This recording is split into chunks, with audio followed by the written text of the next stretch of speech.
Hey guys, welcome to Manga Mondays. This is gonna be my first episode, so still getting the setup together right. But being the Berserk fan that I am, I've seen the animes. I wanted to kind of do more of a deep dive into the manga.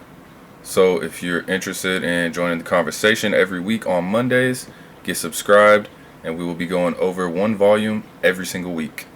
So I got myself here the Berserk Deluxe Edition, and each Deluxe Edition actually has 3 volumes in it.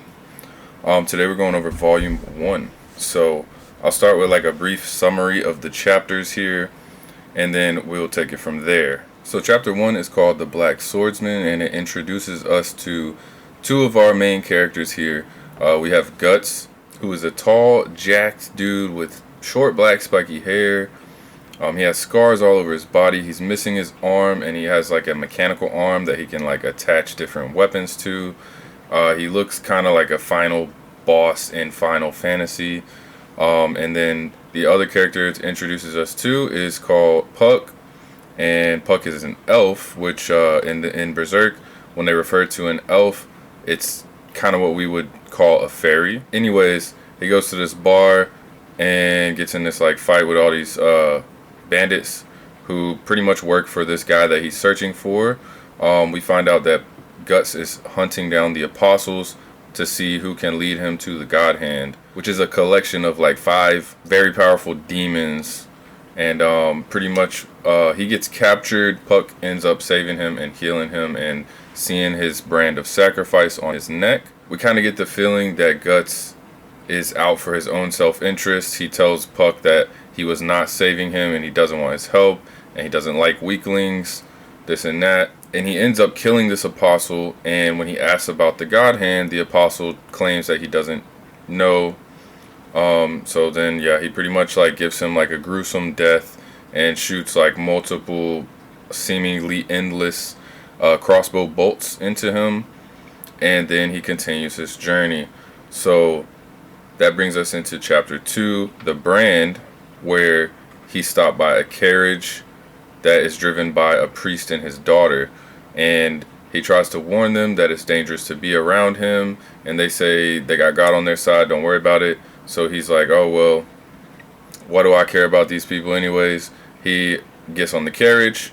Now the daughter ends up giving him wine and a blanket to get comfortable and warm up from the cold. And this is one of the most like significant parts of the entire volume here, in my opinion, because after he falls asleep he has a nightmare, and when he wakes up there's this monster, and he says it's an incubus, and they're created from dead souls that have been tormented. And so now the priest and his daughter are like, wow, monsters are real, pretty much. So Guts says that there's probably dead bodies around here with more demons or whatever, because this incubus is here. So they stop the carriage, and there's like skeletons attacking from everywhere. Guts gets out, and before he could do anything, the priest's daughter gets impaled by a spear from one of the skeletons, and so she dies. Everyone's shocked, and pretty much Guts starts to go berserk and start destroying all these skeletons. And so at some point during the fight, the priest's daughter is actually kind of, I guess, revived like into a demon, and cuts off the priest's head. And then as Guts sees it, he sees this girl that just gave him wine and a blanket to comfort him, and they had this like nice conversation. She seemed trustworthy, so we see him kind of freeze up, and he won't kill her until she ends up stabbing him, and then he finally like cleaves her in half. But I kind of think that this like goes deeper into his character. Like, he's not like the hard ass that we thought. Like, he did feel something and was hesitant in that moment. But anyways, he continues to fight the demons all the way until the sun rises, and Puck tries to tell him that it wasn't his fault. And then Guts wants to go back into like cool guy mode, where he's like, what do I care if they died? It's not my fault. Like, they were weak, this and that. So he kind of goes back into like hard ass mode. But We see him like hearing the voices from the forest, and then that's pretty much the end of that. So chapter 3 is the Guardians of Desire part 1. And so it opens with pretty much a beheading of someone that they're calling a witch. There's this really fat dude, we don't know his name yet, but he looks kind of nasty, but he's the one that's in charge of this whole thing.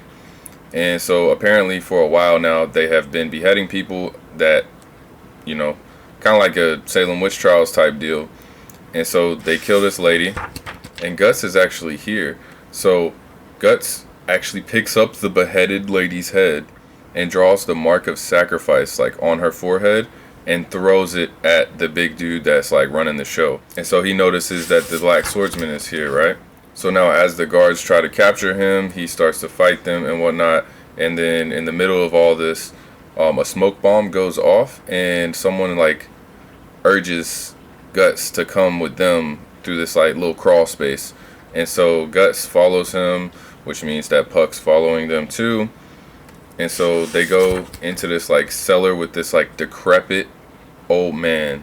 And so they start talking, and Guts wants to know why did he bring him here and what's his purpose pretty much.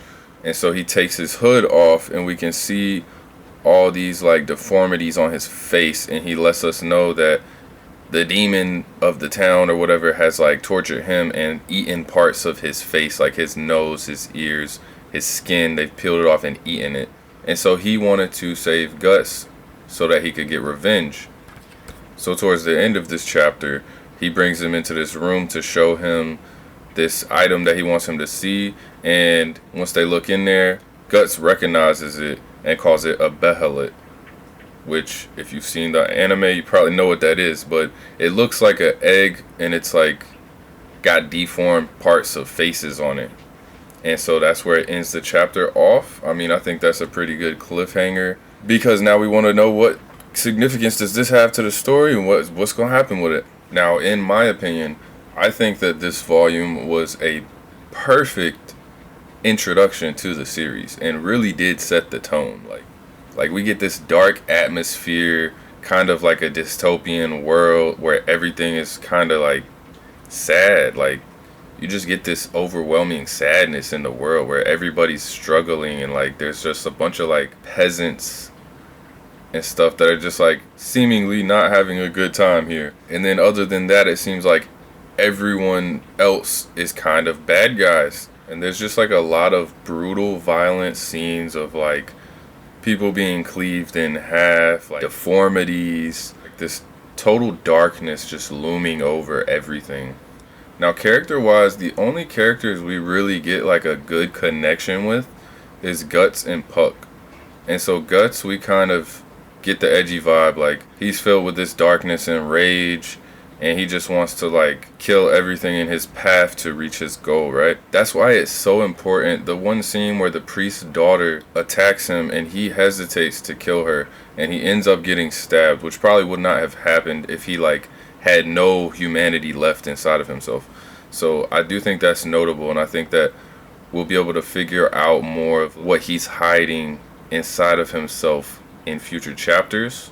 And also, so now Puck, like I said, comedic relief pretty much, but he's like a goofy little dude, and he seems pretty cool. He's like, it's good. It like makes it feel less alone than if it was just Guts. Maybe Puck is gonna end up being like the angel on his shoulder type character, like his kind of like a Jiminy Cricket, like his conscience. So I do really like that as well. And then the last thing it leaves us with thinking about is the behelit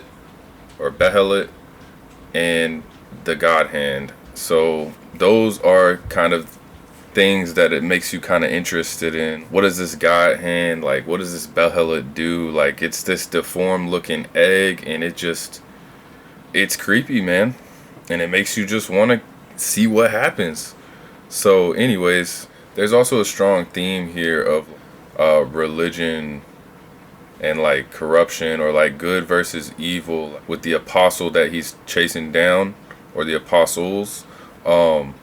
This apostle was like taking sacrifices of women and children, whereas you would think of an apostle as like a religious figure, but these ones are like super evil, and the priest that he found didn't realize that monsters were real up until they all started attacking them. So that's like a kind of deeper theme that I'm seeing start to come out here. But I love the manga. I think it does go more in depth than the anime, and I do know that the anime doesn't even like come close to covering all of the manga. So I'm super excited to get into the series and talk about it every week with you guys. So I'm gonna leave you guys with a couple questions and see your thoughts on the story so far.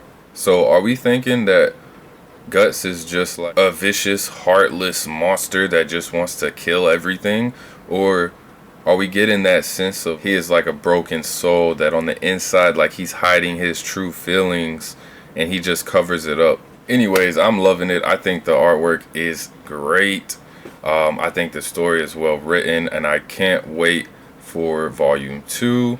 I'm a little excited, and I'm also a little worried about what we're gonna see in the next volume. So if you guys want to tap in for next week, make sure you get subscribed. We're coming back every week on Monday, going over a new volume. Drop some comments, let me know what you guys think, and I will see you guys in the next one.